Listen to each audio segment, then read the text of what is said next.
అమ్మాయి మీరు ఎక్కడి నుంచి వచ్చారు? పైడి భీమారం. పైడి భీమవరం నుంచి వచ్చారు. పైడి భీమారం ఇచ్చాము. ఈ బాబు భీమారంలో పుట్టాడు మా ఊర్లోనే. వాళ్ళ నాన్న మాకు బాగా తెలుసు, మేము చూడడానికని వచ్చాం. మరి అబ్బాయి లేరు కదా? అబ్బాయి లేరంటే చాలా బాధగా ఉంది. మరి ముందు ఫస్ట్ ఫోన్ చేసాం మా అమ్మగారికి. ఫోన్ ఎత్తే అవకాశం లేదు, ఆవిడకి ఇవ్వలేదు ఎవరు. అందుకు ఫోన్ ఎత్తలేదు, మేము తెలుసుకోకుండా వచ్చేసాం.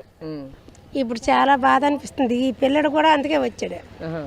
రోజు డైలీగా బిగ్ బాస్ అయ్యి అని చెప్పేవాడు. ఈ పిల్లడా?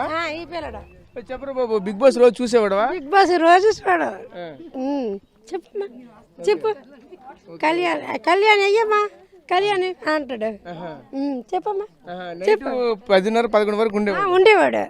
10-11 12 అయినా ఉండిపోయేవాడు. చూసేవాడు. అందుకే తీసుకొని వచ్చాను. ఉంటాడని చాలా బాధ అనిపిస్తుంది. ఉంటాడో లేదో అనుకొని వచ్చాము. మళ్ళీ మా ఆశలు నిరాశ అయిపోయాయి.